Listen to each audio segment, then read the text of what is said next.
I'm standing in a completely abandoned Ohio amusement park, and behind me, a massive rusted Ferris wheel is spinning backward with absolutely no power. This shouldn't be physically possible, but as you can see, gravity is literally defying logic right here in front of us. What force is moving this wreckage? The question hangs in the cold February air as I lower my camera, my breath forming clouds that dissipate into the gathering dusk. Behind me, the skeletal structure of Wonderland Park rises against the bleeding sunset like the rib cage of some prehistoric beast. The entrance gates, once painted in cheerful yellows and blues, now hang crooked on corroded hinges, their colors faded to the gray of old bone. Weeds push through cracked asphalt, reclaiming what humanity abandoned 30 decades ago. My name is David Torres, and I've spent the last 5 years investigating unexplained phenomena across the Midwest. I've seen my share of hoaxes, misidentified natural occurrences, and the occasional genuinely inexplicable event. But nothing prepared me for what I found here in rural Ohio, 60 miles south of Cleveland, where the forgotten skeleton of Wonderland Park has become the center of the most disturbing investigation of my career. The park closed abruptly in September 1994. One day it was operational, filled with the screams of delighted children and the smell of cotton candy and fried dough. The next, the gates were chained shut, the rides left to rust in place. No official explanation was ever given. The property changed hands twice through bankruptcy proceedings, but no buyer ever followed through with demolition or renovation. It simply sat, slowly decaying, while the forest began its patient work of reclamation. Local residents avoid this place. Not just avoid, they actively fear it. When I stopped at a gas station in the nearby town of Millbrook to ask for directions, the attendant's face went pale. A woman named Patricia Hammond, who'd worked at the park as a teenager the summer before it closed, refused to look at me when she gave me directions. Her hands shook as she pointed down Route 42. She only said 3 words: "Don't go alone." I went alone anyway. That's the job. My drone footage revealed what brought me here in the first place. 3 weeks ago, a local teenager posted a video that went viral almost immediately. The footage showed the massive Ferris wheel, 60 feet in diameter, its skeletal frame silhouetted against the afternoon sky, rotating slowly but unmistakably backward. The video had been dismissed as a clever fake, some TikTok trick using reversed footage. But then more videos surfaced. Different angles, different times of day, different people filming, all showing the same impossible thing. The wheel was moving. I've spent hours reviewing that footage before arriving. Every structural engineer I consulted said the same thing. Impossible. The ride's central axle would have seized decades ago. The rust alone would have fused every moving part into immobility. Even if somehow the mechanical components were still functional, there was no power source. The electrical grid to the park was disconnected in 1995. Solar panels or generators would be visible. Wind couldn't move something that heavy with that much structural resistance. Yet, here I stand, watching it turn. The movement is slow, almost hypnotic. One rotation takes approximately 12 minutes, but it's the direction that truly unnerves. Ferris wheels rotate forward, lifting passengers up and over. This one moves backward, as if time itself is reversing, as if the ride is trying to undo every rotation it ever made, trying to return to some previous state, some moment before everything went wrong. I've set up my base camp in what used to be the ticket booth, its windows long since shattered, its interior carpeted with dead leaves and the desiccated remains of unfortunate birds. My equipment fills the small space. Laptops, battery packs, monitors displaying feeds from 6 cameras positioned around the park perimeter. On one screen, the Ferris wheel turns in perfect mechanical silence. That silence is perhaps the most disturbing element. When it moves, it makes no sound. A structure that size, that old, with that much rust and decay, should scream and groan with every millimeter of movement. Instead, it glides through the air with an eeriness that makes my skin crawl. The sun has nearly set now, painting the sky in shades of amber and blood red.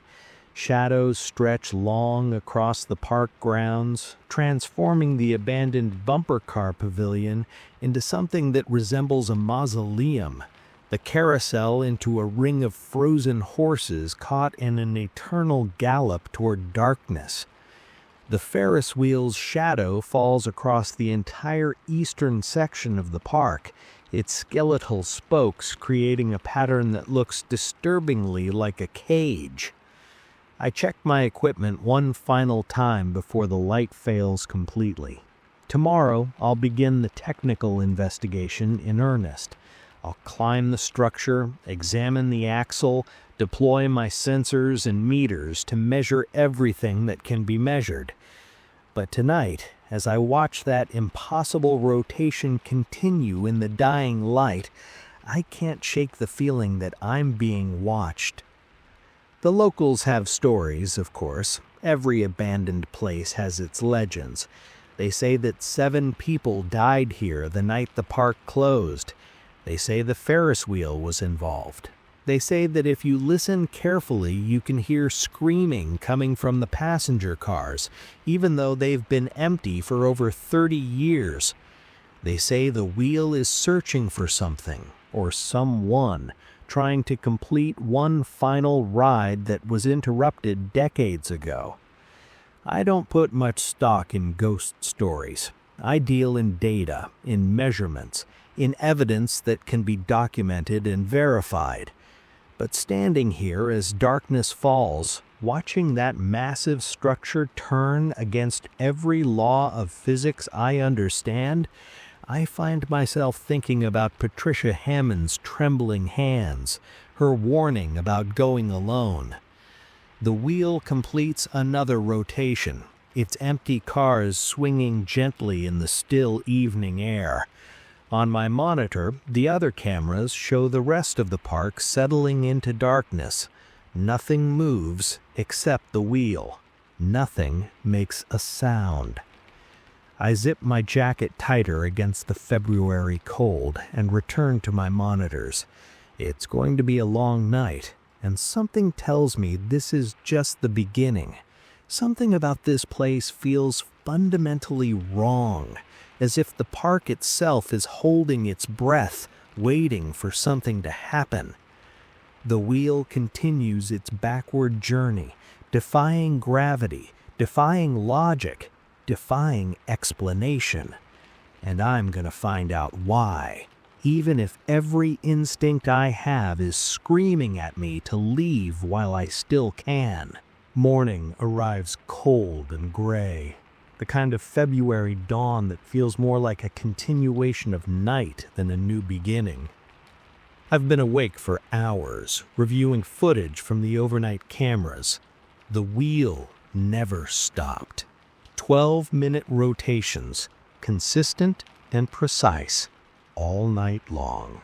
No variation, no hesitation, just that slow, inexorable backward movement through the darkness. I gather my climbing gear and approach the Ferris wheel as the sun struggles to break through the cloud cover. Up close, the structure is even more imposing than it appeared from a distance. The metal framework rises before me like the skeleton of something that should never have existed.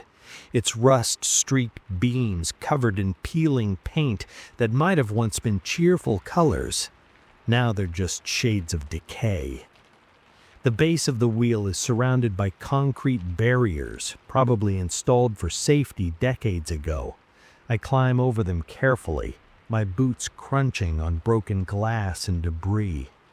The ground here is different from the rest of the park. The asphalt is cracked in strange patterns, almost geometric, radiating out from the wheel's central support column like a spider's web. I placed my first sensor here, a seismograph sensitive enough to detect micro-tremors from miles away. If there's any vibration in the ground that might explain the movement, it'll register. The device beeps softly as it calibrates, then falls silent. The readout shows nothing unusual. The Earth here is as still as death. The access ladder to the wheel's maintenance platform is rusted but appears structurally sound.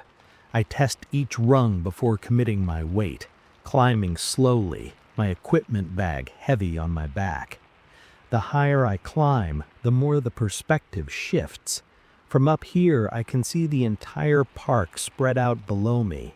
The overgrown midway, the collapsed funhouse, the empty swimming pool filled with stagnant water and algae. The wheel continues to turn as I climb, its movement so smooth that I barely notice I'm getting closer to the massive central axle.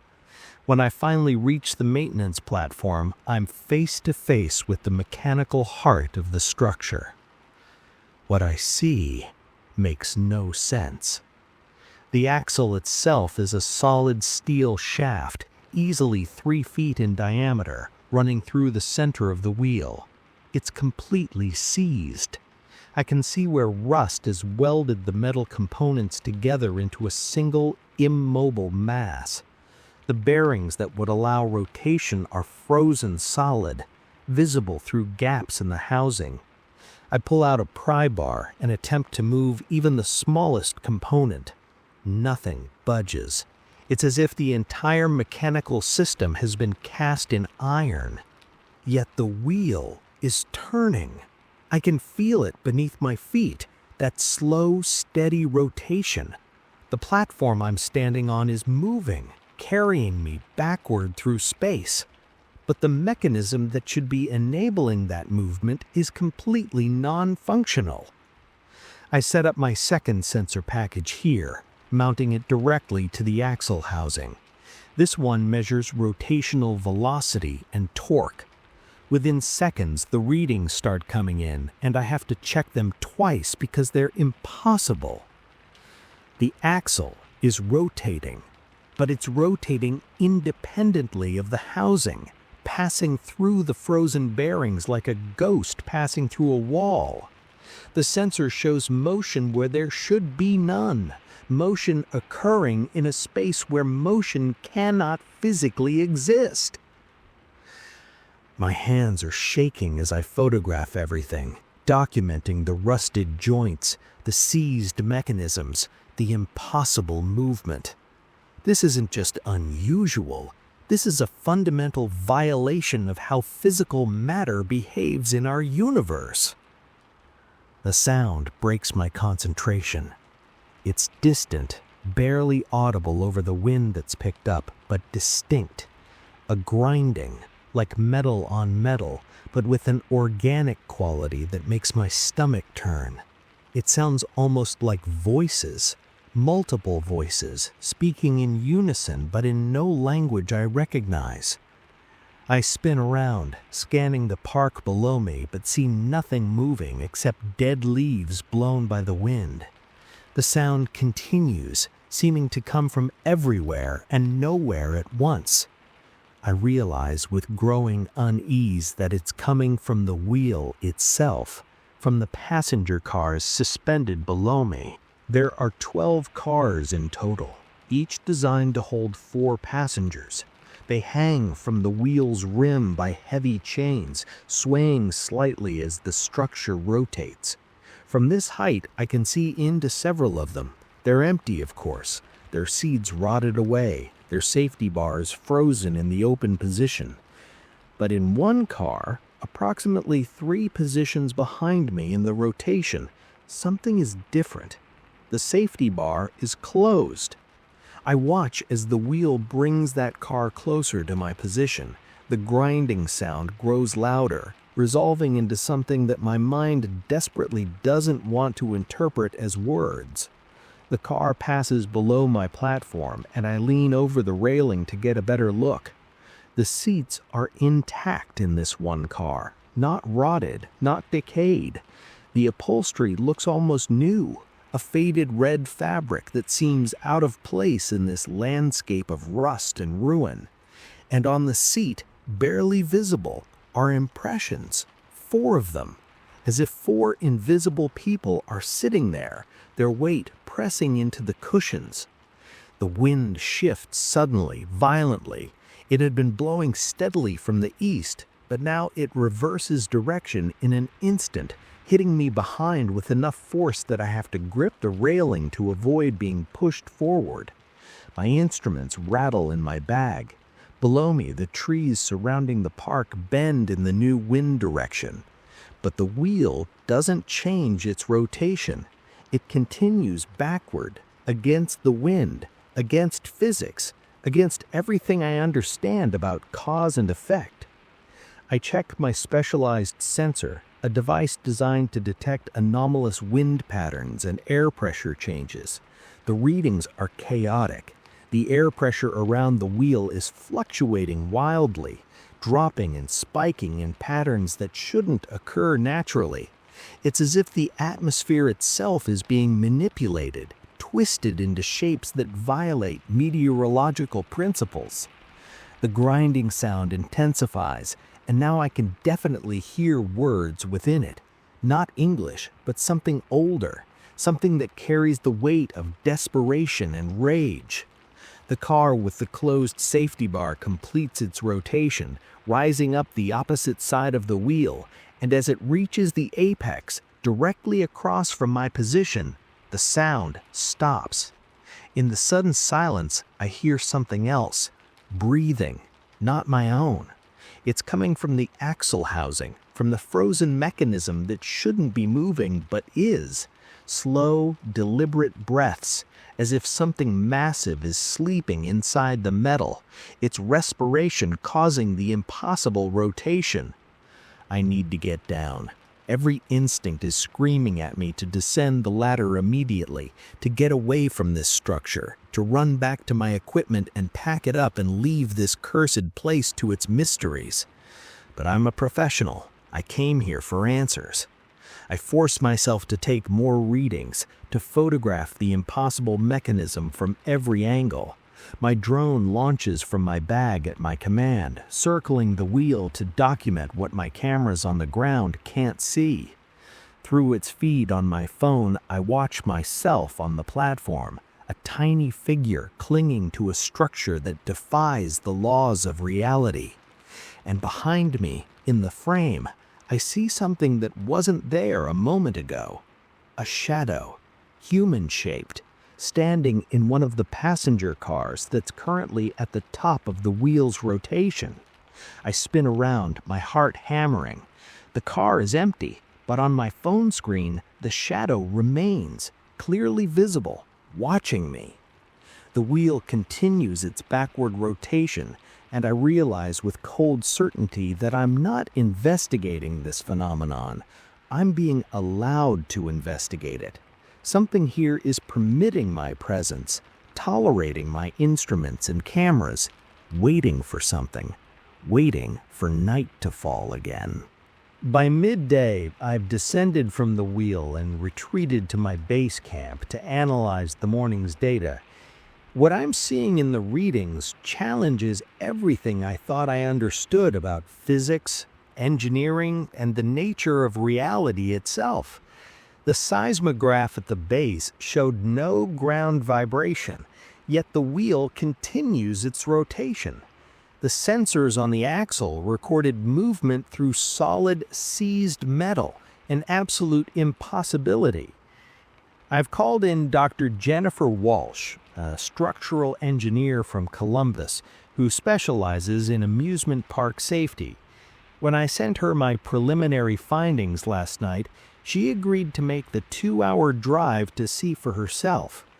She arrives just after noon, parking her truck near the entrance gates and approaching my camp with an expression of professional skepticism that I recognize well. "David," she greets me, setting down her equipment case, "I've reviewed your footage and data. You understand this is impossible, right? We're either looking at an elaborate hoax or my understanding of material science is completely wrong." "Come see for yourself," I tell her, leading her toward the wheel. She's silent as we approach, her eyes fixed on the rotating structure. I can see her mind working, trying to reconcile what she's seeing with her decades of experience. She sets up her own instruments, including a laser measurement system that can detect structural movement down to the millimeter. "The frame is rotating as a single unit," she says after several minutes of observation, her voice tight. "But look at the stress points." She points to various joints and connections on the structure. "These welds are original from the 1960s. They're corroded beyond any safe tolerance. The frame should have collapsed under its own weight years ago, even if it was stationary. But it's moving, which creates dynamic stress, and that should have torn this thing apart decades ago." I show her the axle mechanism, explaining what I'd found during my morning climb. She listens with growing disbelief, shaking her head. "That's not just improbable, David. That's literally impossible. Metal can't pass through metal. If the bearings are seized and the axle is rotating, then we're looking at something that violates basic atomic structure. The atoms themselves would have to be phasing through each other." "I know," I say quietly. "That's why I needed you to see it." We spend the next 2 hours conducting a thorough technical analysis. Jennifer climbs to the maintenance platform herself, confirming my observations. When she descends, her face is pale, her professional composure badly shaken. I'm going to lose my license for saying this, but there's no rational explanation. This structure is defying every principle of engineering I know. I pull out my EMF meter, an electromagnetic field detector sensitive enough to pick up the minor fields generated by power lines, electronic devices, and natural geological formations. I've been saving this for when Jennifer was present, wanting a witness to whatever I might find. We approach the base of the wheel, and immediately the meter begins to react. The reading spikes, jumping from the normal background level of 0.5 milligauss to over 50 milligauss in an instant. I move the detector along the circumference of the wheel's base, and the readings fluctuate wildly, creating peaks and valleys that correspond to no recognizable pattern. "That's not possible," Jennifer whispers, watching the readings. "There's no power source here, nothing that could generate a field that strong. This is like standing next to a running MRI machine." "It gets worse," I tell her, pointing the meter at the passenger cars as they rotate past. When the detector aims at empty cars, the reading drops to near normal. But when it points at the car with the closed safety bar, the one I'd noticed earlier, the meter maxes out, pegging at its upper limit of 200 milligauss. "There's something in that car," Jennifer says, "some kind of powerful magnet or electrical source. The cars are made of aluminum and fiberglass, non-magnetic materials, and there's no power supply." We watch as the car completes its rotation, rising to the apex of the wheel. As it reaches the top, the EMF readings across the entire structure spike simultaneously, creating a wave of electromagnetic energy that makes my meter scream. The sound from earlier returns, that grinding, voice-like noise that seems to come from the wheel's very structure.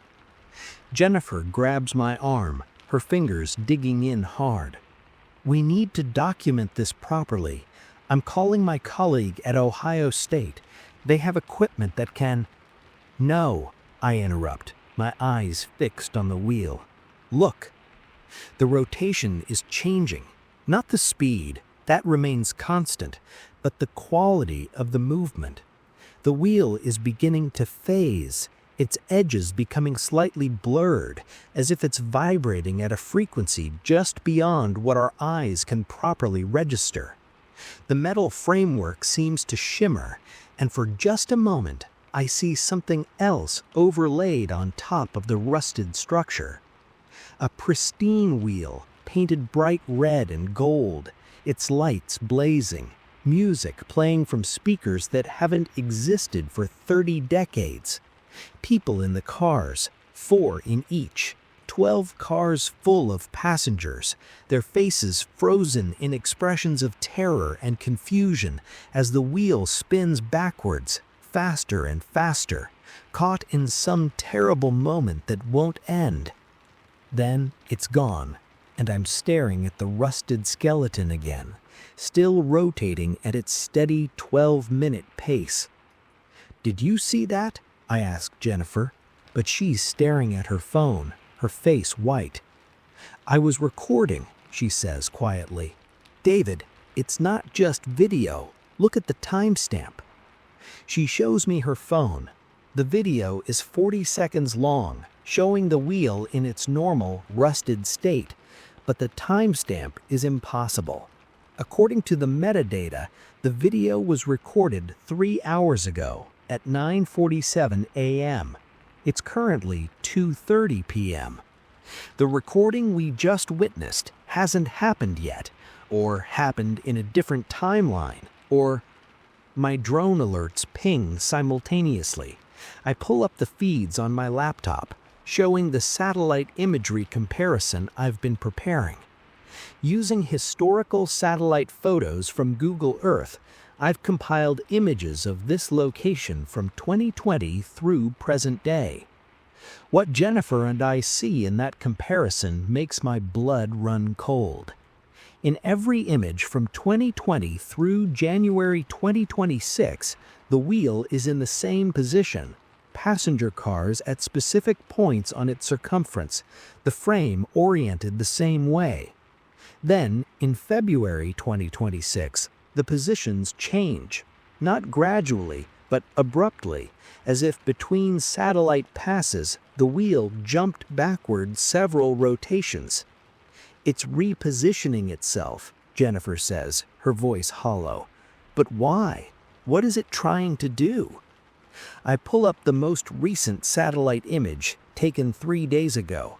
Then I overlay a projection based on the wheel's current rotation rate, calculating where it will be positioned 12 days from now, on February 27, 2026. The alignment that results makes my stomach drop. On that date, at approximately 8:47 p.m., the wheel will complete a specific number of backward rotations that returns it to the exact position it was in on September 23, 1994, the night the park closed, the night 7 people disappeared. "It's not just moving," I say quietly. Jennifer and I spend the rest of the afternoon collecting data, documenting every aspect of the phenomenon.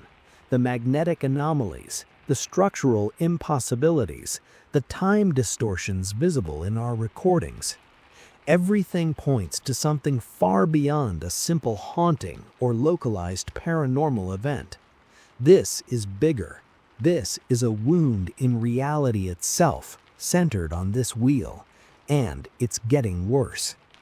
As the sun begins to set, Jennifer packs up her equipment with shaking hands. I'll have my full analysis to you by tomorrow. But David, I think you should leave. This place, it's wrong in ways that go beyond what we're equipped to handle. She drives away as darkness begins to fall, leaving me alone with the wheel and its impossible rotation. The EMF readings continue to spike randomly, the magnetic field pulses growing stronger as night approaches. My instruments are detecting patterns now, rhythms that seem almost intentional. The wheel knows I'm here, and whatever force animates it, whatever intelligence or hunger or terrible purpose drives its backward rotation, it's been waiting 32 years for someone to bear witness. Waiting for me. Night falls like a curtain dropping, and the park transforms into something primal and hostile. I've set up 8 cameras around the perimeter of the Ferris wheel, each equipped with night vision and thermal imaging. My audio recorders are positioned at strategic points, sensitive enough to pick up whispers from 50 yards away. If this structure is going to reveal its secrets, it will do so in darkness. I've also brought motion sensors, normally used to track wildlife, positioning them in a grid pattern that will alert me to any movement within the wheel's vicinity.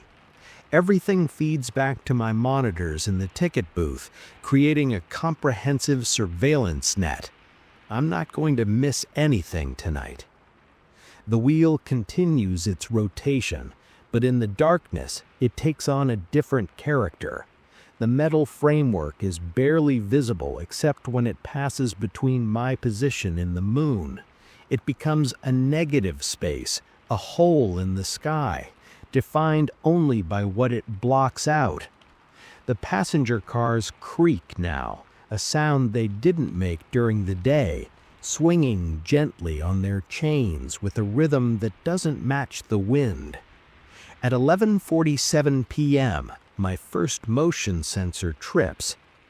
I lean forward to check the corresponding camera feed. It's the sensor positioned near the car with the closed safety bar. The thermal camera shows nothing unusual, just the ambient temperature of rusted metal and cold night air. But something crossed the sensor's detection line, something the thermal camera couldn't register. I switched to night vision on that camera. The image is grainy, cast in shades of green and black, but clear enough. The car is at the bottom of its rotation, about 15 feet off the ground. The safety bar remains closed, and as I watch, an impression forms in the seat, then another, then 2 more. 4 shapes sitting where nothing visible exists, their weight pressing into the old upholstery. My hands are shaking as I start recording. This is what I came for. Undeniable evidence of something beyond explanation. But watching it happen in real time, watching invisible weight create visible impressions, fills me with a dread that goes beyond professional interest. The wheel continues its rotation, carrying its unseen passengers upward. My other cameras track its progress, and on each feed, the impressions remain clearly visible. Whatever is sitting in those seats isn't getting up. They're riding the wheel over and over, trapped in an endless circuit. At midnight exactly, the sound starts. It begins as that same grinding mechanical noise I heard earlier, but it evolves quickly. My audio recorders pick it up on every channel, the sound surrounding the wheel in a perfect circle. The grinding resolves into something rhythmic, something that my mind keeps trying to interpret as speech, even though the phonemes are all wrong, the syllables too long and too sharp, and too many all at once. I isolate one audio channel and run it through my analysis software, looking for patterns. What the computer shows me makes no sense. The audio has layers, hundreds of them, all playing simultaneously, all at slightly different frequencies. When I separate them and play them individually, each layer is a human voice.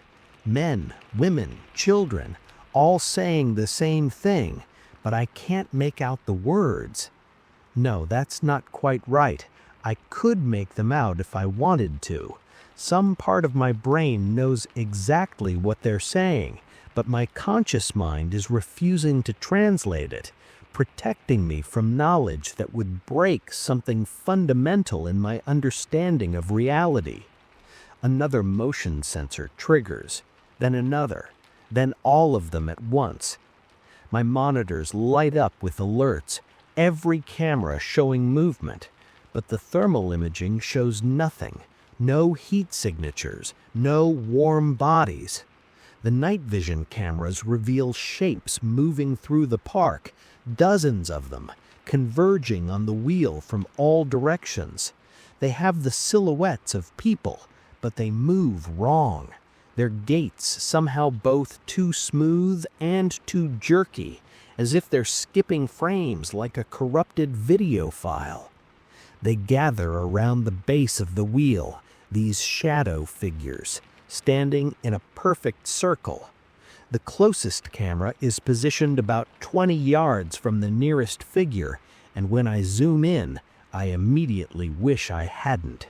It has a face, or something that used to be a face. The features are there, eyes, nose, mouth, but they're not quite aligned correctly, as if someone tried to reconstruct human features from memory and got the proportions slightly wrong. Its mouth is open, moving in sync with the grinding, voice-layered sound, speaking words I cannot and will not comprehend. All of them are speaking. All of them are watching the wheel, and the wheel's rotation is accelerating. I check my instruments desperately. The rotation speed has increased from 12 minutes per revolution to 10 minutes, then 9. The structure should be tearing itself apart under the increased stress, but instead it seems to become more real, more solid. The rust is less visible now. The metal gleams as if freshly painted. Lights are flickering on in the passenger cars, lights powered by nothing, creating illumination that my cameras can barely register. The grinding sound crescendos, and suddenly I can understand it. Not with my ears, but directly in my mind, bypassing language entirely. The shadow figures are calling something, inviting something, welcoming something back. On September 23, 1994, something terrible happened on this wheel. The official story, never released to the public, buried in police files that I had to work contacts for months to access, tells of 7 people who disappeared that night, 3 park employees and 4 visitors. They were last seen boarding the Ferris wheel at 8:47 p.m. When the ride operator went to unload them 12 minutes later, they were gone, vanished. The safety bars were still closed, the cars still swinging, but the passengers had ceased to exist. The police investigation found nothing. No evidence of foul play, no bodies, no witnesses to anything unusual. The park owners closed the facility the next day and never reopened. In my research, I found one police report from a responding officer that was later stricken from the official record. It described how the wheel wouldn't stop moving, how they had to cut the power 3 times before it finally ceased rotating, how it had been spinning backward. Now, 32 years later, it's spinning backward again, and whatever took those 7 people is trying to complete what it started. The car with the closed safety bar reaches the top of the wheel's rotation, and the metal framework begins to glow, not reflecting light, generating it from within its structure, a sickly phosphorescent gleam that makes my eyes water to look at directly. The shadow figures around the base raise their arms in unison, and the grinding sound becomes a roar. My equipment starts failing, monitors flicker and die. Cameras lose signal one by one. The temperature in my booth drops 20 degrees in a matter of seconds, my breath forming thick clouds. Outside, the wheel is rotating so fast now that individual spokes blur together. The passenger cars whip through the air, and I can hear screaming, actual human screaming coming from all of them, not just the one with visible occupants. I'm running before I consciously decide to move, abandoning my equipment, my research, everything. My only thought is to get away, to put distance between me and this impossible, terrible thing happening in the darkness. But I only make it 10 steps before I freeze. The wheel is slowing down. The shadow figures are dispersing, fading back into the darkness like morning mist. The glowing metal returns to its rusted state. Within seconds, it's back to its normal 12-minute rotation, as if the last few minutes never happened. Except my cameras are still dead, my instruments are still fried, and on the ground near my feet, left behind by one of the shadow figures, is a single object. A ticket stub. Wonderland Park Ferris wheel ride. Admit 1, September 23, 1994, 8:47 p.m. The paper is fresh, crisp, smelling faintly of cotton candy and machine oil. I pick it up with trembling hands, and on the back, written in handwriting that looks disturbingly like my own, is a message. 12 days. Morning comes slowly, as if daylight itself is reluctant to return to this place. I haven't slept.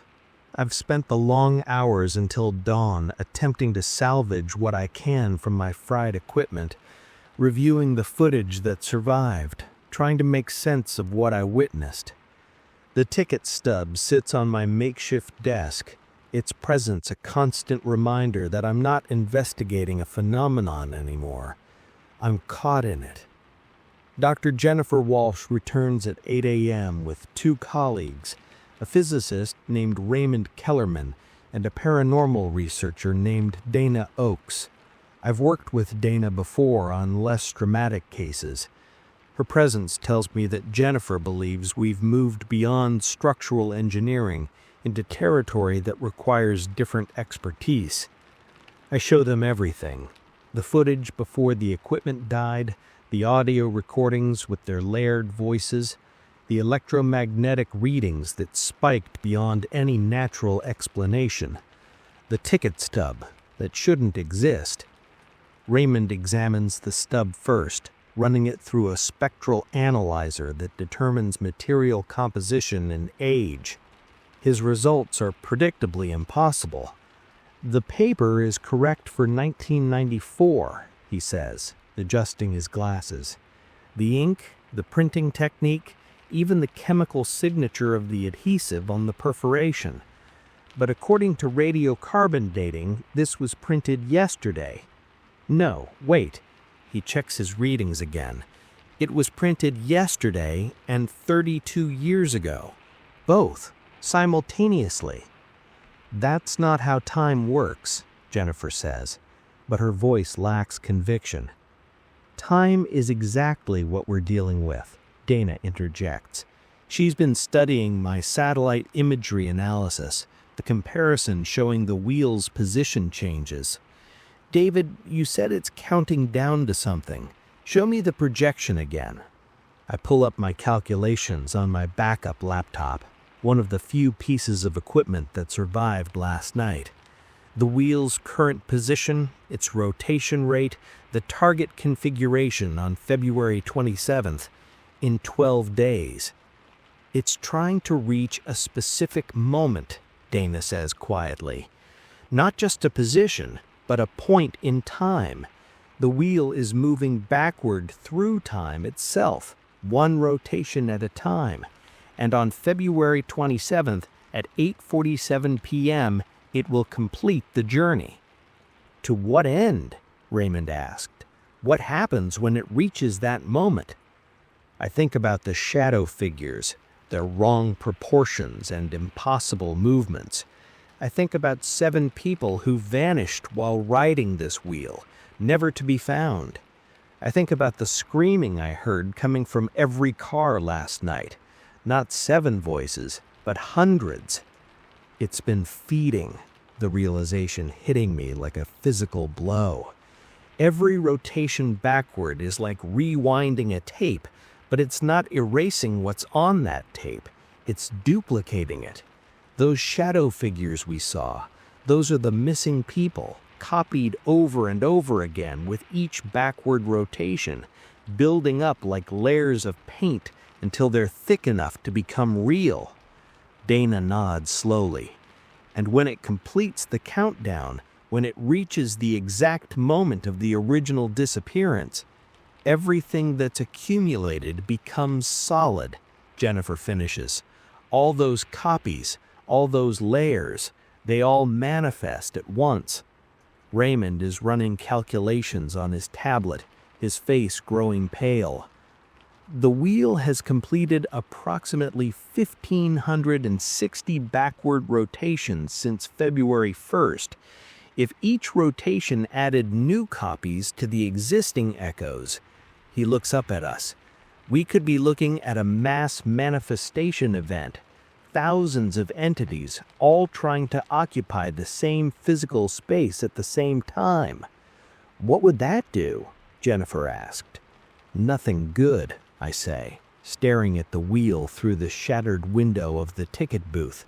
It continues its patient rotation, innocent in the morning light, but I know better now. We need to stop it. How? Dana asked. We can't physically interfere with the mechanism. There is no mechanism, really. This is temporal manipulation on a scale I've never even heard theorized. We'd need to interrupt the causal loop somehow, prevent the countdown from completing. I look at the ticket stub again, at the message written in handwriting that resembles my own. 12 days could mean 12 days until the event. Or it could be an instruction. 12 days of data, 12 days of observation, 12 days to understand what we're facing. We spend the rest of the day setting up new equipment, redundant systems that we hope can withstand another night of supernatural interference. Raymond installs a device he calls a temporal variance detector, which supposedly can measure fluctuations in local time flow. Dana sets up cameras with film, actual photochemical film, she insists, because digital sensors can be fooled by temporal distortions. As we work, the wheel continues its rotation. I've started noticing new details. The car with the closed safety bar isn't alone anymore. 2 other cars now show similar signs. Safety bars closed, subtle impressions in the seats. The entity is growing stronger, accumulating more of itself with each rotation. Night falls again, and we're as ready as we can be. This time, I'm not alone. The 4 of us sit in the ticket booth, surrounded by monitors and instruments, watching and waiting. The shadow figures appear earlier tonight, gathering at 10 p.m. instead of midnight. There are more of them, 50 or 60, perhaps more lurking in the darkness beyond our camera's range. They form their circle around the wheel's base, and the grinding, layered sound begins. Raymond's temporal variance detector starts screaming immediately. "Local time is destabilizing," he reports, his voice tight with scientific excitement tinged with fear. "We're experiencing micro-fluctuations of up to 3 seconds per minute. Time here isn't flowing at the same rate as the rest of the world." The wheel accelerates exactly as it did last night, its rotation speeding up while the metal begins to glow. But this time, with witnesses present, the phenomenon is more intense. The entire structure becomes translucent, and through its ghostly framework we can see another wheel, the original, pristine and operational, its lights blazing, filled with screaming passengers. "Are you recording this?" Jennifer asks Dana, who nods, her camera whirring steadily. "Film is capturing something the digital sensors can't," Dana reports.